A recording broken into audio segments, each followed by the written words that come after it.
Vamos para o resumo? Depois a gente conversa e bate papo aí um pouquinho sobre o capítulo e as perguntas que eventualmente tiverem. Pegando carona, então, na sequência do que a gente vem olhando a respeito desse período chamado de tempo do fim, e, em particular, algumas das situações que estão previstas acontecer nesse período, a gente viu aí nos capítulos anteriores, a partir do capítulo 9, que estabelece aí um divisor de águas entre períodos significativos dentro do tempo do fim, ou seja, a história humana vai crescendo no que diz respeito ao recrudescimento do mal, à intensificação do mal, à intensificação do engano, os ataques à verdade de Deus, até que isso tudo culmina num momento em que, de forma generalizada no mundo, se estabelece a referência do que o texto chama de o sábado espúrio, ou a definição global da alteração do sábado para o domingo. Essa expressão, na forma de lei, né, na forma legal de observância dominical, repetindo aquilo que já se viu no período medieval, leva a uma sucessão de eventos que também já estão ocorrendo dentro do tempo do fim, mas chegam no seu clímax, chegam na sua parte mais aguda, que é a questão da sacudidura, a questão da chuva serôdia e agora, em particular, a questão do alto clamor como produto da chuva serôdia. Também vimos aí um capítulo sobre uma pequena angústia prévia, ou um período de angústia prévia ao processo de fechamento, ao processo final da angústia prevista como angústia de Jacó, que já é para depois do período de fechamento ou término da graça, quando todos já tomaram as suas decisões a favor ou contra Deus. E essa angústia prévia também acontece nesse processo a partir das leis dominicais. Toda essa discussão que concentra foco nesse período de estabelecimento da lei dominical, ele é importante de ser observado porque, de fato, o clímax da história. E a parte interessante é que todos esses eventos estão ocorrendo em paralelo. Então, sacudidura, chuva serôdia, alto clamor, angústia prévia, todos esses elementos estão acontecendo juntos. E eles vão terminar mais ou menos juntos, óbvio, alguns deles antes, como a sacudidura, mas vão terminar todos eles no período do fechamento da graça, do término da graça, quando Apocalipse 16 descreve o fim da história, Deus saindo do lugar santíssimo, ou dentro do santuário, pontuando, está feito. Terminou o processo de vindicação do meu povo, estão todos selados, que caiam as pragas sobre o mundo. Então, essa estrutura toda de eventos paralelos que acontecem aqui a partir do decreto dominical, elas culminam nesse momento final da história, que é Cristo encerrando a vindicação, encerrando o selamento, encerrando o juízo sobre os filhos de Deus, ou o ato de fazer justiça aos seus filhos. O alto clamor, em particular, ele é conhecido também como o último convite divino, o último chamado divino ao mundo para o arrependimento, para a salvação. Qual é a particularidade do alto clamor nessa questão de ser o último chamado de Deus? Durante todas as fases da história humana, Deus manteve, de maneira constante, pessoas ou um povo guardando a verdade presente no mundo, a verdade disponível no mundo na sua forma ampla, na sua forma plena. Isso como forma de proteger de que o engano destruísse completamente a verdade e, consequentemente, as pessoas perderiam a capacidade de escolher, a possibilidade de escolher entre o certo e o errado, entre a verdade e o engano. Não é diferente no tempo do fim. No tempo do fim, a partir do que o Apocalipse descreve como sendo o período da sétima igreja, ou o período do sexto e sétimo selos, ou da sétima trombeta, a descrição deste período, do tempo do fim, pontua também a existência de um remanescente, que Apocalipse 12 trata como sendo os que guardam os mandamentos de Deus e têm o testemunho de Jesus, o resto da descendência da mulher contra a qual o dragão agora passa a atuar nas suas perseguições.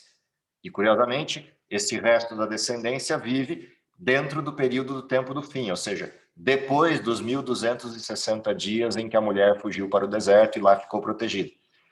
Ou seja, o remanescente que vive no último tempo da história tem uma obrigação formal na sua própria existência, que é ser o detentor ou o guardião das verdades bíblicas, das verdades de Deus, da verdade da palavra de Deus. Consequentemente, ele não é só guardião, ele tem a responsabilidade de propagar essa mensagem, e assim deveria estar fazendo desde sempre, desde o seu surgimento. O detalhe é que isso não é feito nem com a intensidade que devia e nem na amplitude de vivência que se deveria, que é o que acontece na descrição de Laodiceia. Rico sou, de nada tenho falta, mas o comportamento de Laodiceia é morno. Ou seja, essa descrição que Apocalipse faz de Laodiceia pontua o fato de que eles são os guardiões da verdade, detêm toda a verdade disponível enquanto possibilidade e acesso, mas não a vivem. Ao mesmo tempo que batem no peito se orgulhando de ter a verdade, não vivem a verdade que têm. Esse processo culmina na sacudidura final, que separa joio e trigo e prepara esse grupo que fica para o alto clamor, que é a demonstração ao mundo de um convite para que saiam de Babilônia e integrem ao remanescente aquilo que será o corpo de salvos ou o grupo de salvos no fim da história. Portanto, há também um divisor interessante acontecendo nesse momento do alto clamor, que é o desvinculamento, ou a desvinculação, propriamente dita, dos sistemas religiosos presentes no mundo, ao mesmo tempo que a caracterização de um fenômeno religioso deixa de ser tão importante quanto a caracterização da verdade se torna vital. Não que desapareça o fenômeno religioso, mas o foco estará naquilo que é o erro levantado pelo mundo versus a verdade que estava guardada, no sentido de ser um guardião, disponível, mas não crida pelo mundo. Essa mensagem, ela caminha em paralelo, essa mensagem do alto clamor, esse chamado último convite divino, caminha em paralelo com o desmascarar de Babilônia. E é algo que a gente também viu no capítulo 14, acontecendo na descrição. Ou seja, Babilônia vai num crescente de recuperação de domínio e poder e, ao mesmo tempo, num crescente de ataque à verdade. Até que o estabelecimento do sábado espúrio se torne uma normatização global que permita ser desmascarada a Babilônia, pontuando que aquilo está errado. É por isso que o decreto dominical acaba sendo o divisor de águas de tudo, porque ele demonstra que Babilônia chegou ao limite da paciência de Deus, ou seja, o engano se transformou em lei. E na hora que o engano se transforma em lei, ele impede o livre-arbítrio na forma plena. E aí Deus se manifesta com poder para que o mundo reconheça quem é Deus e reconheça quem é Babilônia. E a partir daí tome uma decisão de qual dos lados vai ficar. Dentro dessa perspectiva, o que é interessante observar? Então, como é que o capítulo abriu o texto? Ele abriu com 3 advertências sérias. A primeira delas é de que Deus tem filhos fiéis, em todas as denominações religiosas e em todas as perspectivas religiosas. Segunda advertência importante, de que existe aí dentro desse contexto, né, de que o Senhor mantém filhos em todas as estruturas religiosas, aparece um segundo texto aí, o segundo parágrafo, logo da abertura do capítulo, diz assim: o Senhor tem seus representantes em todas as igrejas e as especiais verdades provantes para esses últimos dias não foram apresentadas a essas pessoas de tal modo que trouxessem convicção ao coração e à mente. Por isso, ao rejeitar a luz, elas não romperam a ligação com Deus. Essa última parte do texto é muito importante da gente entender. Ou seja, não é porque alguém é fiel a uma doutrina falsa que ele rompeu sua ligação com Deus. Porque o ser fiel é a demonstração, na maior parte desses casos, de que ele é fiel a Deus tanto quanto conhece Deus. E quanto mais ele conhecer, mais fiel fica. Esse texto é importante por 2 questões. Primeiro, para a gente entender como é que a gente olha o mundo religioso, de forma geral. O segundo é para a gente entender que a fidelidade é o fiel da balança, para ser redundante na expressão. A fidelidade é o fiel da balança que separa entre o mundo que não conhece a verdade plena e o remanescente que a conhece, aqueles que serão salvos e que não serão salvos. Porque há dentro do remanescente sujeitos que têm a verdade, mas não são fiéis. E há dentro de Babilônia sujeitos que são fiéis, mas não têm a verdade. Esse é o paradoxo. Ele se estabelece exatamente nesse segundo parágrafo aqui. O mais curioso é que esse paradoxo se estabelece porque o Espírito Santo não lhes permitiu o conhecimento pleno da verdade. Porque o texto fala da convicção no coração e na mente de uma verdade disponível. Ou seja, pode ser que essas pessoas tenham tido acesso à verdade, por ter ouvido algum de nós pregando ou ter visto na Bíblia a verdade, mas o Espírito não lhe convenceu dessa verdade, porque ainda não estava pronto para isso. Há várias razões para isso, mas uma delas sempre me chama a atenção nos textos de Ellen White, que é o fato de eles não estarem convictos dessa verdade, porque o Espírito Santo não lhes permitiu esse conhecimento, porque entendo o conhecimento e a fidelidade, com a ingenuidade que eles carregam essa fidelidade, ao enxergar Laodiceia, que tem a verdade e não vive, desistiriam da verdade. Então eles persistem no erro para serem salvos.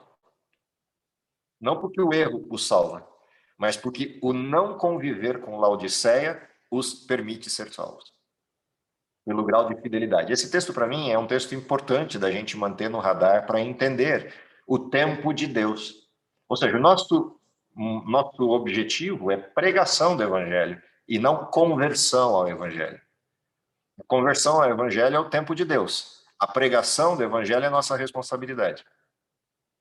E entender que não é o convencimento desse evangelho no momento atual que importa, mas o conhecimento da sua existência, sim. Porque no tempo de Deus, essas pessoas serão tocadas e sairão de Babilônia, porque aí em Laodiceia já não há mais laodiceanos, só há fiéis. E aí se juntam os dois grupos para formar aquilo que o texto descreve como a igreja triunfante. Na carona disso, ainda tem uma intensificação ao texto, e eu estou tomando um tempo nesses 3 primeiros textos, porque eles são a base de todo o resto, da motivação de todo o resto, que é pontuar que entre estes que estão em outras estruturas religiosas, e aqui há entre um colchetes uma expressão de ênfase, particularmente ao catolicismo, e a razão é óbvia para essa persistência do catolicismo aqui no texto, que é o fato de que o decreto dominical tem como fonte a doutrina medieval, a doutrina cristã medieval ou o catolicismo medieval. Então, a razão para essa ênfase, entre eles, os católicos, existem muitos que são conscienciosíssimos cristãos e que andam em toda a luz que sobre eles brilha e Deus operará em seu favor, é uma expressão de que, mesmo no coração de Babilônia, existem fiéis que estarão salvos.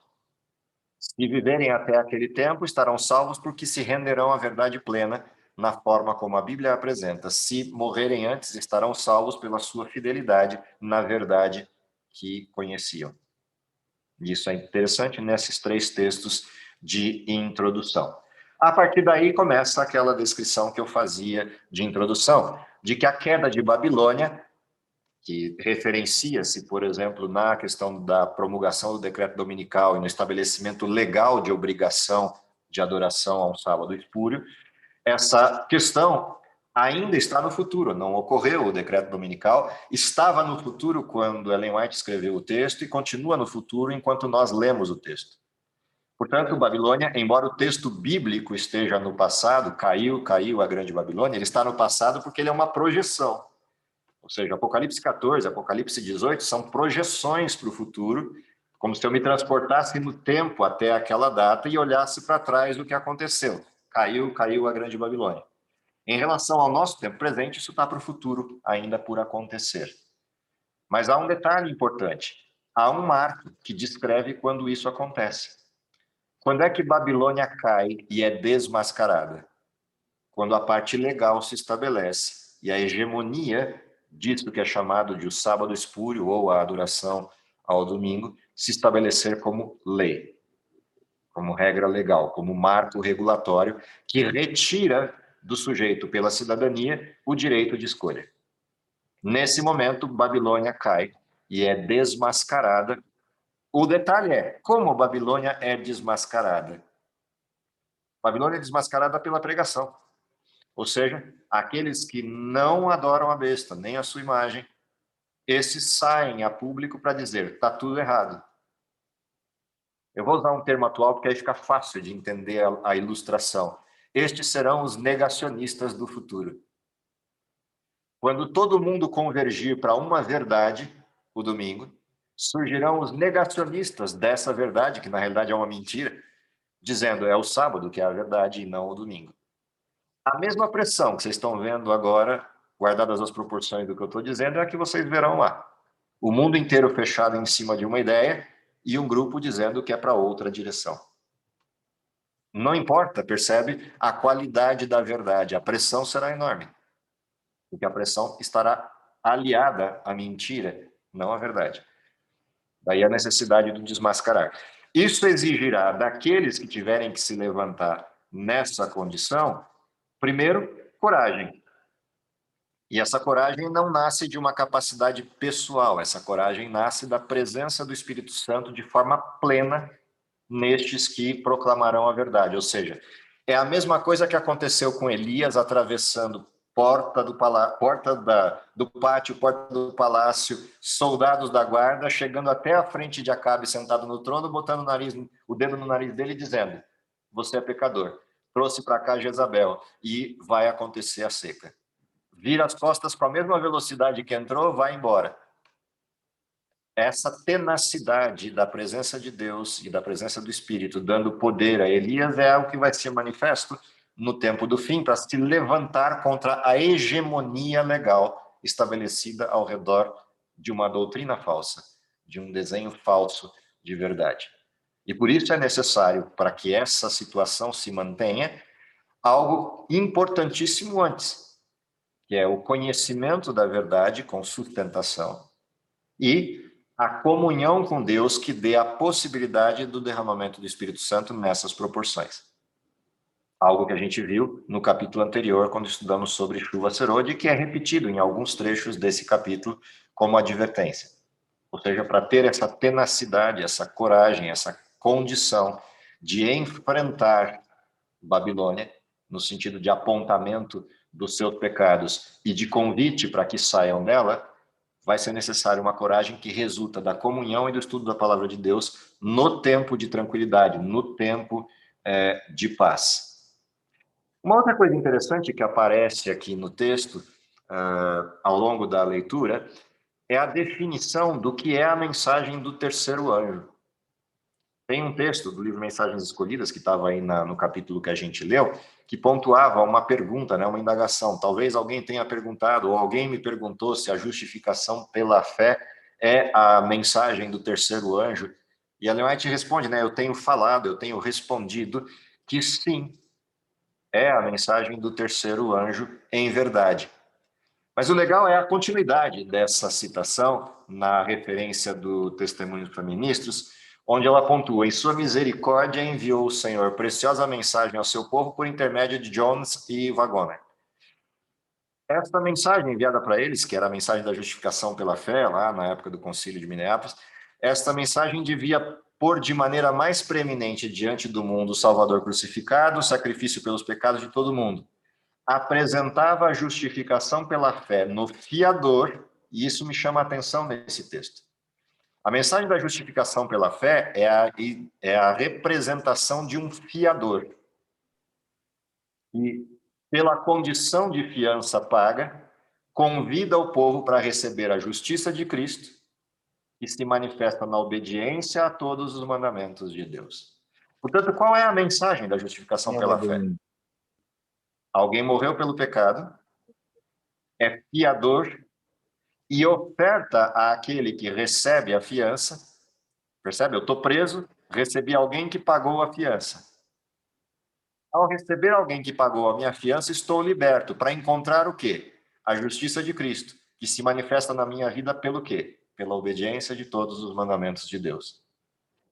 É importante perceber isso, porque isso aqui fecha um ciclo, o ciclo do amor cristão, a graça salvífica de Cristo e a obediência inconteste dos filhos de Deus, em resposta a esse sacrifício, a essa salvação que lhe foi ofertada.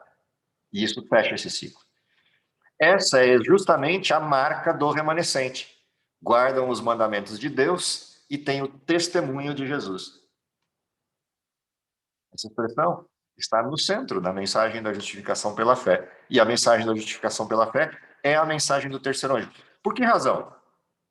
Porque se a mensagem da justificação pela fé está ligada ao sacrifício de Cristo verdadeiro, não ao simulacro do período medieval, e está ligado ao sentido verdadeiro do sacrifício de Cristo, não aquele que o mundo evangélico tem pregado.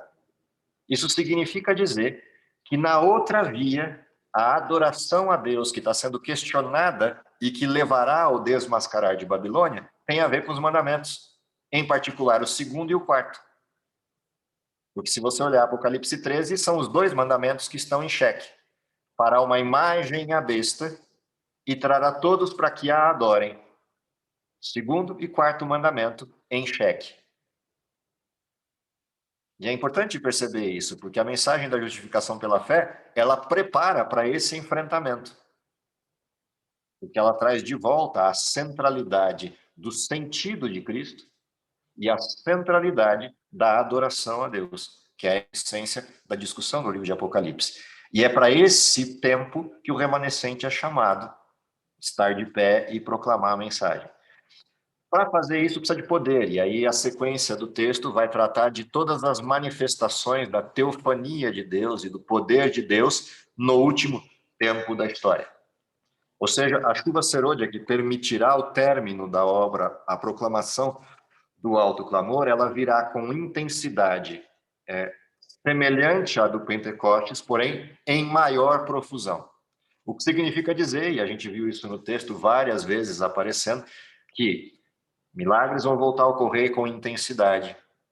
Situações de apresentação da glória de Deus no rosto daqueles que pregam aparecerão nesse tempo outra vez, como aparecia no Pentecostes.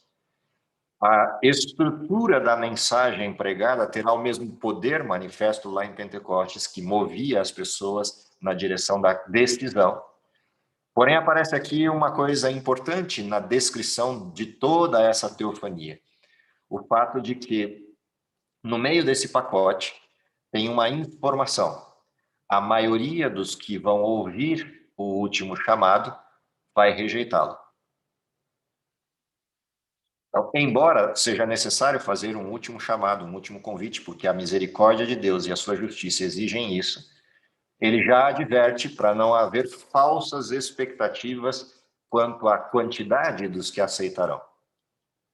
Embora seja uma quantidade razoável, quando você olha no espelho, ou seja, você olha o tamanho do remanescente e olha a quantidade dos que aceitam a verdade, a quantidade dos que aceitam a verdade no último convite, obviamente, é maior do que o remanescente, porque os filhos de Deus estão em maior quantidade fora do remanescente do que dentro dele.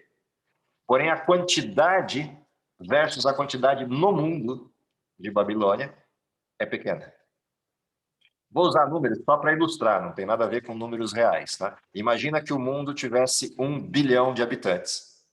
E desse 1 bilhão de habitantes, o remanescente fosse formado por 2 milhões de pessoas. 2 milhões em 1 bilhão. E aí esses 2 milhões que foram sacudidos e peneirados, começam o alto clamor. E aí você imagina que saia dos 1 bilhão de pessoas, 30 milhões de pessoas. Em relação aos 2 milhões do remanescente, 30 milhões é bastante. Mas em relação a 1 bilhão que ficou do lado de lá, 30 milhões é a minoria. Então, o texto é interessante na demonstração disso, de que, apesar do último convite de Deus, apesar de tudo que Deus fará em termos de teofania, em termos de manifestações sobrenaturais neste tempo, ainda assim, a quantidade de resposta será pequena em relação à quantidade de rejeição. E isso é triste, por causa da questão da perdição, mas é também necessário para que se tenha consciência do que está acontecendo, do que ocorrerá nesse tempo. Então, isso também é interessante de observar na advertência que o texto faz para nós. Há uma outra questão também que chama, que traz em destaque o texto, que é a maneira como o Espírito Santo surpreenderá na forma de atuar nesse tempo. Tanto surpreenderá na quantidade de poder manifesto, quanto surpreenderá na forma. Ou seja, há uma advertência aqui de que o planejamento humano, não é que não se possa fazer planos, mas o planejamento determinístico humano, que muitas vezes trava o plano de Deus, ou seja, Deus quer para uma direção e o ser humano planeja para outra. Essa forma restritiva do planejamento humano será quebrada pelo Espírito Santo com manifestações surpreendentes e inusitadas no último tempo da história. Porque não há tempo a perder e o mundo precisa ser atingido. Portanto, literalmente comigo ou semigo, o Espírito Santo terminará a obra.